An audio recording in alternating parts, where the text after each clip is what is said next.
ఇప్పటికే అనేక కమిటీల రూపంలో కమిషన్ల రూపంలో చర్చోపచర్చ జరిగినాయి, దాని జోలికి పోను. కానీ ఒకటి మాత్రం చేయాల్సి అక్కడ ఉంది. ఎందుకంటే అవగాహన లేదు, అవగాహన ఉంది అని పక్కకు పెడితే దాని పైన ఉన్న అన్నారం, ఇంకా దాని పైన ఉన్న సుందిల్లా, ఆ పైన ఉన్నటువంటి ఎల్లంపల్లి, ఇవన్నీ కూడా ప్రాజెక్టు వాళ్ళు డ్యాములు కానీ లేకపోతే వాటి పంప్ హౌజులు కానీ వాళ్ళ మోటార్లు కానీ పర్ఫెక్ట్గా ఉన్నాయి. కాబట్టి ఇక్కడ ఈ కన్నెపల్లి పంప్ హౌజులలో ఇక్కడ ఉండే సుగుణం ఏంటంటే, కన్నెపల్లి పంప్ హౌజులు ఏవైతే ఉన్నాయో ఒక 50,000 కుసక నీళ్ళు వచ్చినా కూడా ఈ పంప్ హౌజ్లో నీళ్ళు వచ్చే ఆస్కారం ఉంటుంది.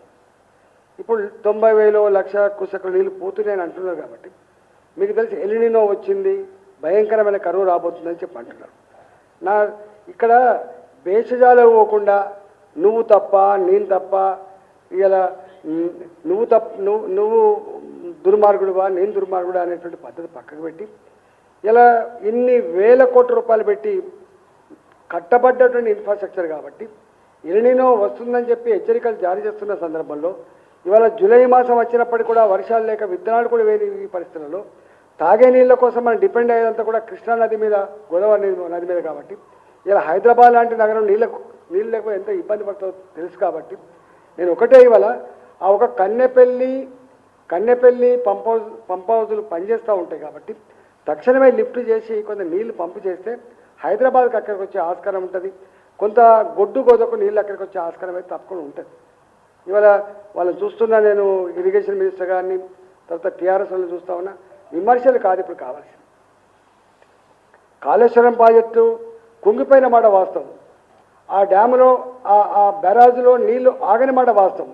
కానీ దానికి ఒక సిస్టమ్ ఏంటంటే, వచ్చేటువంటి గోదావరి నీళ్లు ఈ పంప్ హౌజ్లకు వచ్చే పోతాయి.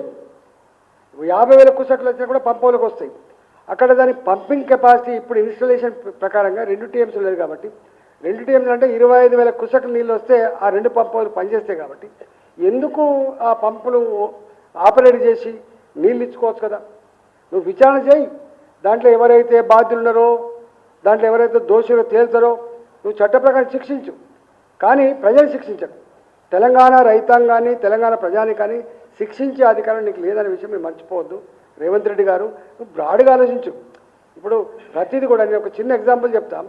ఆ ప్రభుత్వం చేసింది కాబట్టి నేను చేయను అనే పద్ధతి తప్పు కదా. ఎప్పుడో రాజశేఖర్ గారు ఆరోగ్యశ్రీ ప్రవేశపెట్టిండు. ఇవాళకి అది మంచి స్కీమ్ కాబట్టి ప్రజలు ఏ ప్రభుత్వమైనా అనుసరిస్తుంది.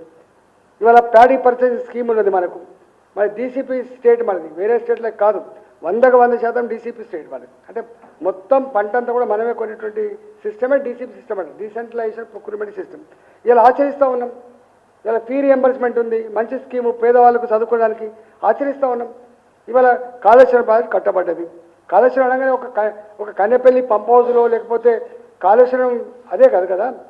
ఇది అనేక రకాల డ్యాములు ఉన్నాయి, దీంట్లో అనేక రకాల పంప్ హౌజులు ఉన్నాయి, 1000 కిలోమీటర్ల పైప్ లైన్లు ఉన్నాయి, దానికి లింక్ చేయబడినటువంటి చెరువులు ఉన్నాయి, ఇవన్నీ ఉన్నాయి. కాబట్టి ఒకటి కుంగిపోగానే దాన్ని మొత్తం పక్కకు పెట్టేసి ఇక చూసినవా ఇది మొత్తం పోయింది కాబట్టి రేపు తాగే నీళ్ళు దొరకవు, రేపు గొడ్డు గోదొకటి నీళ్ళు దొరకనటువంటి నువ్వు మెసేజ్ పంపాలనేటువంటి మూర్ఖ ప్రయత్నం బంద్ చేసి తక్షణమే వాటిని రిపేర్ చేసి నీళ్లు పంపు చేయమని చెప్పి నేను డిమాండ్ చేస్తున్నాను.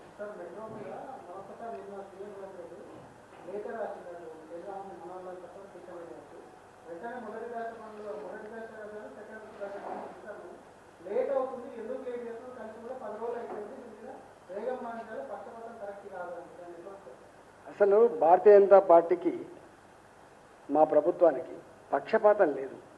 మీరు అంటే ఇంత దుర్మార్గమైన ప్రచారం చేస్తున్నట్టే, మీడియా ఉందని, మీడియా మేనేజ్మెంట్ అవుతుందని, సోషల్ మీడియాలో ఏదంటే అది చెప్పుకోవచ్చు అని చెప్పి పిచ్చి ప్రయత్నం బంద్ చేసి, నేను అంటున్నా 100% తెలంగాణ రాష్ట్ర బీజేపీ పార్టీగా మేము సంపూర్ణంగా కోరుతున్నాం.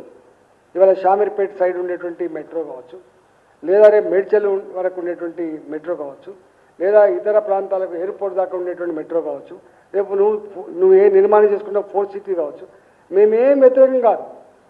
మేము అలా ఏంటంటే పద్ధతి ప్రకారం చేసుకో, మేము కూడా సపోర్ట్ చేస్తామని చెప్పినాం. చేస్తున్నాం. ఫేజ్ 1 13,000 కోట్ల పైచిలుకు, ఫేజ్ 2 40,000 కోట్ల పైచిలుకు. ఇవాళ మా